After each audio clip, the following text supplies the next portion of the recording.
काही मतदारसंघांमध्ये शरद पवारांच्या राष्ट्रवादी समोर नवं आव्हान उभं राहिलं। बारामतीनंतर सातारा म्हाडा या मतदारसंघांमध्ये सुद्धा तुतारीवाल्यासमोर अपक्षांची तुतारी दिसते। बारामतीसाठी अपक्ष उमेदवार सोहेल शेख यांना तुतारी नावाचं चिन्ह दिलेलं आहे। तुतारी नावावरती सुप्रिया सुळे यांच्याकडून हरकत घेण्यात आलेली आहे।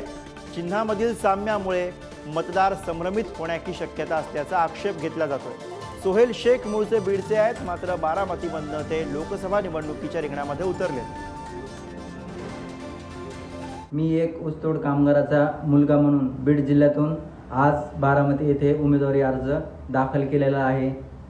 ज्या बारामतीत माळेगाव या कारखान्यात माझ्या आईवडिलांनी ऊस तोडला आहे, त्या पवारांविरोधात आज ऊसतोड कामगाराचा मुलगा मी उभा ठाकलेला आहे। पवारांविरोधात जे 5 लाख मतदान आहे ते मला बारामतीकरांनी आशीर्वादी रूपाने मला द्यावे आणि एका ऊसतोड कामगाराच्या मुलाला संसदेत पाठवावे ही विनंती करतो। तर याच विषयी खासदार सुप्रिया सुळे यांच्याशी चर्चा केली आमचे प्रतिनिधी संदीप बल्लाळ यांनी। बारामती लोकसभा मतदारसंघाच्या खासदार सुप्रिया सुळे आपल्या बरोबर आहेत, तरी आपण त्यांच्याशी चर्चा करू। ताई, आजच असं कळलं की बीडचा रहिवासी असलेला सोहेल शेख, आम्ही इलेक्शन कमिशनला पत्र लिहिलेलं आहे की असं करू नका, हा अन्याय आहे। त्याच्यामुळे आणि दोन्ही उमेदवारांवर अन्याय, माझ्यावर पण आणि ते शेख भाईवर पण।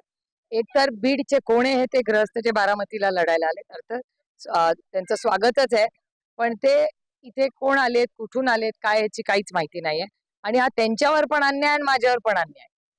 त्याच्यामुळे हे चिन्ह असं करू नये म्हणून हा खरं तर मला विचाराल तर रडीचा डाव आहे आमच्या दोघांच्या विरोधात।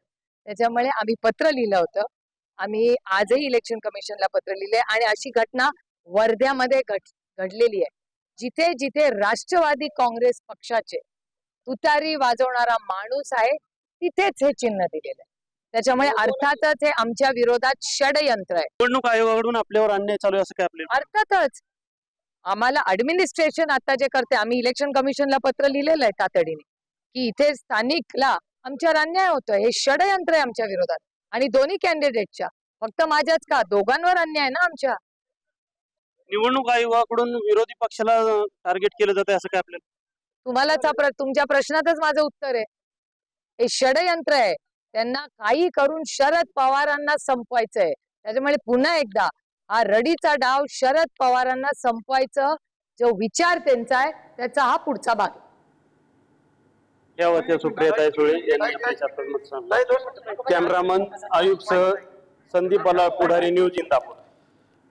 आणि याच विषयी अधिक बोलूया, प्रतिनिधी ज्ञानेश्वर सध्या आपल्यासोबत आहेत। ज्ञानेश्वर, सुप्रिया सुळे थेटपणे म्हणतायत की हे पवारांच्या विरोधातलं षडयंत्र आहे, रडीचा हा डाव आहे। फक्त बारामतीच नाही तर म्हाडा आणि सातारामध्ये सुद्धा हे चिन्ह दिसतंय। अर्थात हे ट्रम्पेट इंग्रजीमध्ये आपण ज्याला म्हणतो त्याचं चिन्ह आहे, पण ज्याच्यावरती मराठीमध्ये तुतारी असं लिहिलेलं आहे। काय एकूणच सगळ्या वादावरती आता सध्या चर्चा रंगलेल्या आहेत आणि हा वाद आता पुढे कोणत्या टप्प्यात जाणार आहे?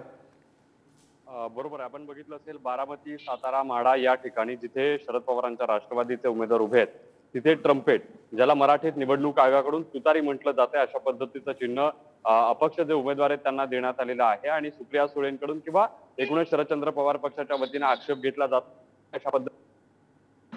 सगळ्यात महत्त्वाची गोष्ट झाली तर ठिकाणी जे उमेदवार आहेत ते उभे आहेत त्यांना तुतारी देण्यात आलेली आहे आणि अशा पद्धतीनं संभ्रम निर्माण होईल आणि त्यामुळे हे जे चिन्ह आहे ते रद्द करावं, दुसरं चिन्ह द्यावं अशा पद्धतीची हरकत घेण्यात आलेली आहे। मात्र निवडणूक आयोगाकडून याला काय नेमका प्रतिसाद दिला जातोय, काय उत्तर दिलं जातं हे पाहणं महत्वाचं ठरेल। सगळ्यात महत्वाचं म्हणजे एकीकडे सुप्रिया सुळेंना तुतारी वाजवणारा माणूस हे चिन्ह दिलेलं आहे, दुसरीकडे ट्रम्पेट हे चिन्ह आहे, पण त्याला मराठीमध्ये तुतारी म्हटलेलं आहे। खरं म्हणजे चिन्ह जर आपण बघितलं तर ते दिसायला सारखं दिसत नसलं तरी त्यातलं नामसाधर्म्य आहे आणि म्हणून हा गोंधळ होऊ शकतो अशा पद्धतीची भीती व्यक्त केली जाते आहे। पाहावं लागेल निवडणूक निर्णय अधिकारी याला नेमकं काय उत्तर देतात।